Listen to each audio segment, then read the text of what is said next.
Hey everyone, once again welcome to our channel friends. DSC Analytical Chemistry Unit 1 Qualitative and Quantitative Aspect of Analysis में ये lecture number 4 होने वाला है, जिसमें हम देखेंगे आज क्लासिफिकेशन ऑफ एनालिटिकल मेथड। इससे पहले हमने 3 लेक्चर और कंप्लीट कर लिया है फ्रेंड्स, जिसमें पहले हमने देखा है इंट्रोडक्शन लेक्चर, जिसमें व्हाट इज एनालिटिकल केमिस्ट्री था, फंक्शंस था।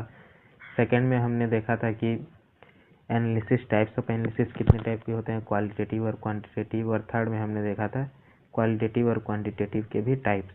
तो यह है आज फोर्थ लेक्चर, जिसमें क्लासिफिकेशन ऑफ एनालिटिकल मेथड के बारे में हमको देखना है। Friends, classification of analytical method से पहले हमने एनालिटिकल मेथड देखा था कि एनालिटिकल मेथड क्या होता है, जिससे टेक्निक्स होता है या मेथड या प्रोसेस होता है जिससे हम किसी सैंपल के क्या स्ट्रक्चर, कंपोनेंट्स के बारे में क्या एनालिसिस करते हैं। तो फ्रेंड्स, इसी का टाइप्स होता है methods of analysis can be divided into 2 major parts. दो टाइप्स के होते हैं, पहला है आपका इंस्ट्रूमेंटल मेथड और सेकंड है आपका नॉन इंस्ट्रूमेंटल मेथड।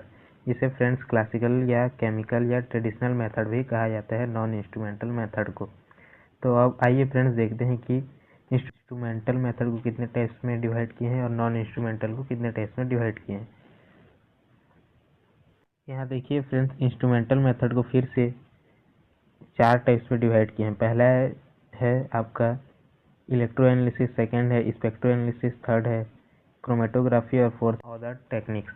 तो पहला है फ्रेंड्स आपका इलेक्ट्रो एनालिसिस। इलेक्ट्रो एनालिसिस में फ्रेंड्स इलेक्ट्रोग्राविमेट्री, कंडक्टोमेट्री, कॉलूमेट्री, पोटेंशियोमेट्री और वोल्टोमेट्री होता है। और जबकि स्पेक्ट्रो एनालिसिस में आपका आता है स्पेक्ट्रोमेट्री, स्पेक्ट्रोफ्लोरोमेट्री, IR स्पेक्ट्रोस्कोपी होता है, इंफ्रारेड स्पेक्ट्रोस्कोपी जिसे कहते हैं टर्बिडीमेट्री, और नेफ्लोमीटर, कोलोरोमीटर, AES, EAS, atomic absorption spectroscopy, ये सब फ्रेंड्स आप कहते हैं स्पेक्ट्रोस्कोपी इंस्ट्रूमेंटल मेथड में।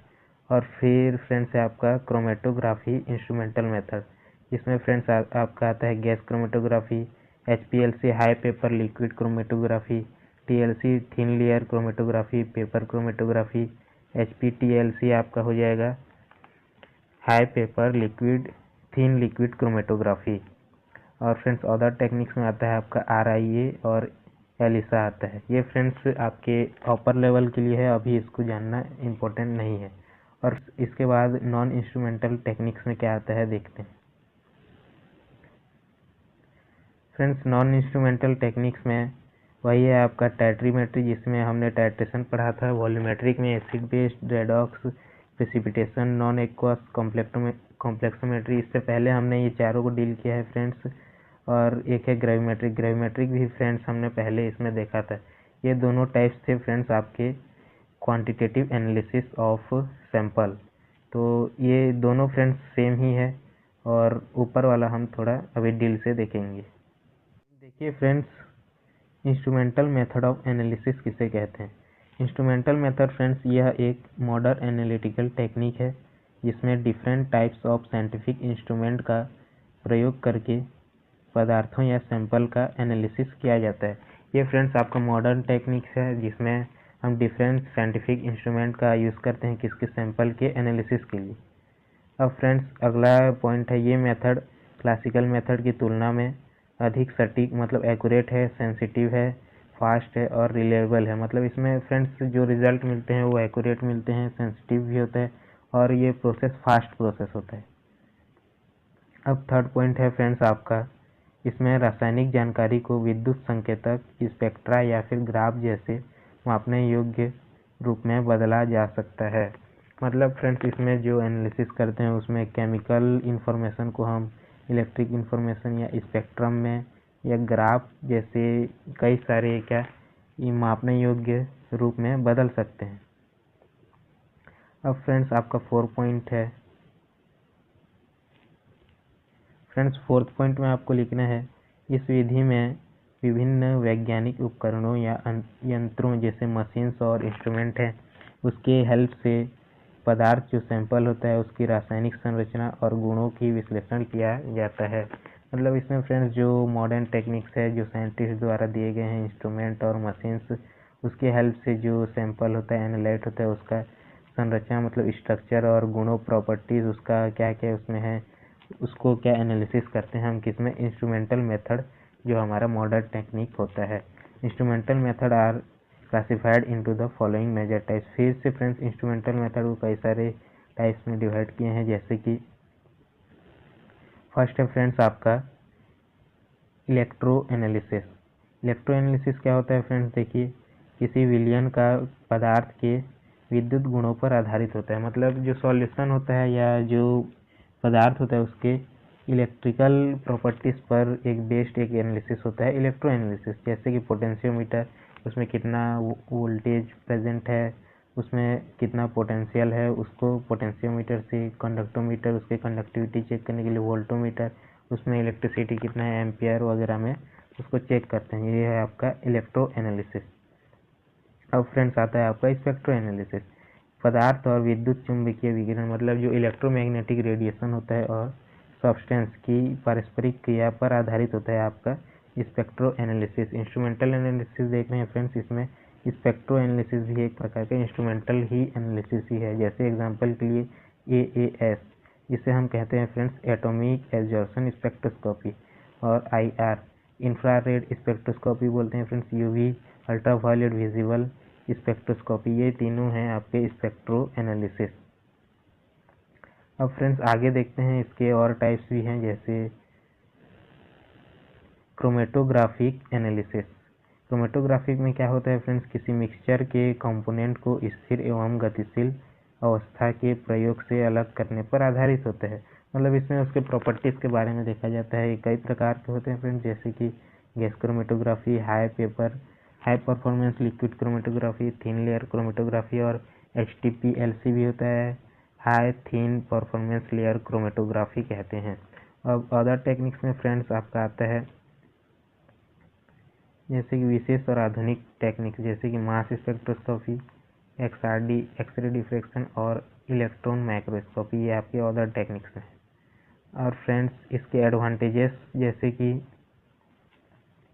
इंस्ट्रूमेंटल मेथड के एनालिसिस अगर करेंगे तो उसमें कई सारे एडवांटेजेस, जैसे कि स्मॉल सैंपल्स का उपयोग किया जा सकता है, हाई सेंसिटिव होता है, फास्ट होता है, और जो मेजरमेंट रिजल्ट होता है वो रिलेबल ज़्यादा विश्वसनीय होता है, और डिटर्मिनेशन वेरी फास्ट होता है। इसमें कॉम्प्लेक्स सैंपल को भी आसानी से एनालिसिस किया जा सकता है।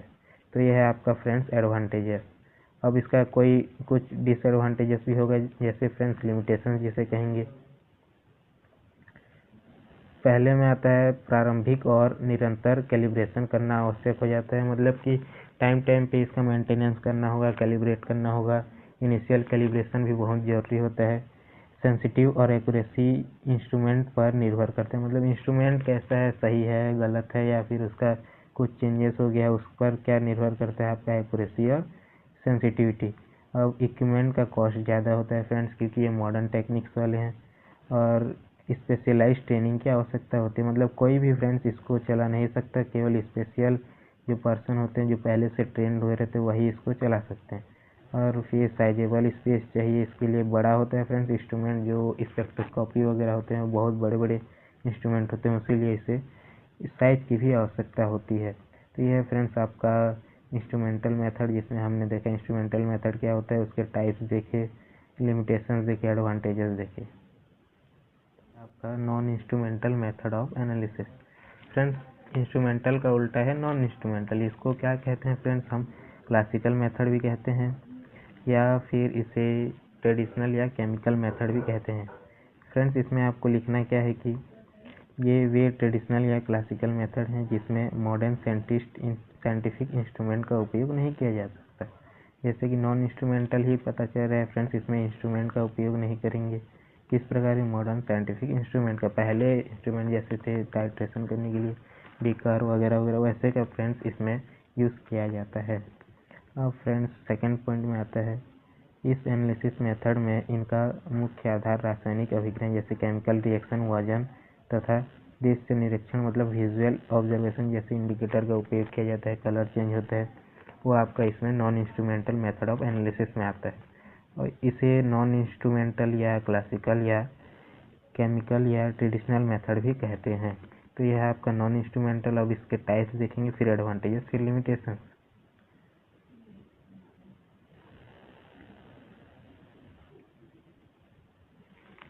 अब फ्रेंड्स देखते हैं नॉन इंस्ट्रूमेंटल मेथड के टाइप्स।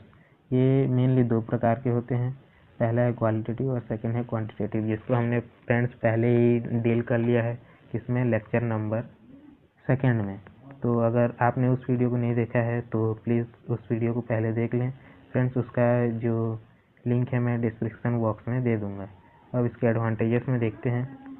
प्रोसीजर क्या होता है, एक्यूरेट और सिंपल होता है। इसको फ्रेंड्स इसमें स्पेसिफाइड पर्सन की आवश्यकता नहीं होती इसको करने की।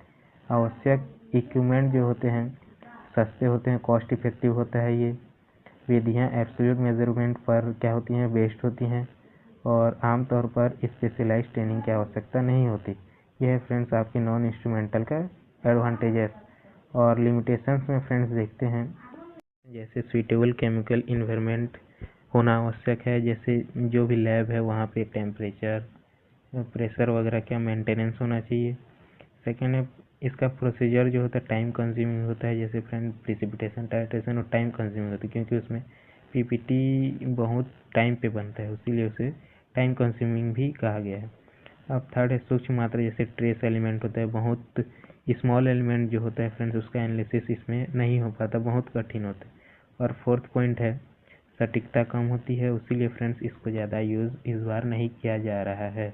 ये हो गया आपका फ्रेंड्स इंस्ट्रूमेंटल और non instrumental method of analysis.